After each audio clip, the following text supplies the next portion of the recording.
আজকে একজন ফোন দেয়, কালকে একজন ফোন দেয়, বুঝি না আমার নাম্বার কি বাংলাদেশের লোকের কাছে ছড়াই দিল নাকি? হ্যাঁ, হ্যালো, আপনি কে বলছেন? আমি ওবায়দুল কাদের, সৌদি থেকে। হ্যালো, তোমার তলে তলে ব্যথা গো কাউয়া কাদের মিয়া, তোমার পিছন তলে ব্যথা গো কাউয়া কাদের মিয়া, তুমি আসবা কবে দেশে কাউয়া কাদের? ওখানে কেমনে আছো? এ বেটা, এ বেটা, এরকম করে গান গাবি না। এই গানটা গেয়ে আমার একেবারে মানিজ্জত সব নষ্ট করে দিল দেখি। হ্যাঁ, আমাকে নিয়ে মানুষ মজা করা শুরু করে দিছে এই গান দিয়ে। আচ্ছা আচ্ছা, ঠিক আছে, বাদ দিলাম। আপনার সাথে আর মজা না করলাম, এবার সিরিয়াস কথায় আসি। দেশে আসবেন কবে? সৌদি আরবের কোথায় আছেন?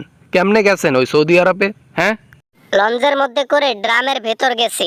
ড্রামের মধ্যে 15 দিন জার্নি করার পর সাগর পথ দিয়ে চলে গেছি। দালালে আমার কাছে 5 কোটি টাকা নিচ্ছে এইটার জন্য। সৌদি আরবে তো বাংলাদেশে যতজন লোক আছে তার চাইতে বেশি সৌদি আরবে বাস করে বাংলাদেশি লোক। ওইখানে গেছেন, আপনার কি মনে ভয় লাগে না যে জনগণ দেখলে আমার কি করবে? আমাকে চিনতে পারলে না কিছু করবে। আমাকে তো কেউ চিনতে পারবে না, কারণ আমি বোরকা পরে ঘুরি। বোরকা ছাড়া আমি বেরিয়ে হই না বাইরে, বোঝো নাই?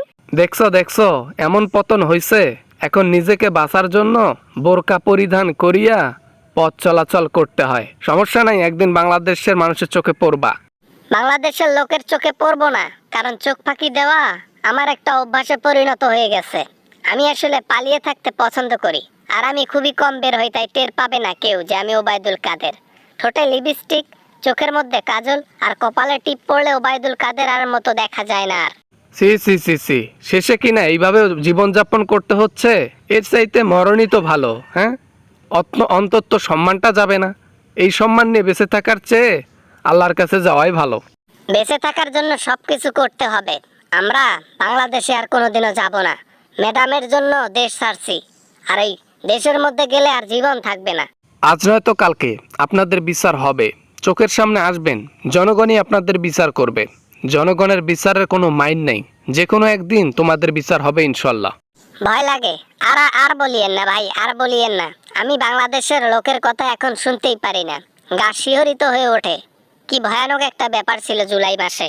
জনগণ এখন হাসি মুখে মরতে শিখে গিয়েছে, আর জনগণ যখন হাসি মুখে জীবন দিতে শিখেছে, জয় তাদের তখনই হয়ে গেছে, তোমাদের পতন হয়ে গেছে।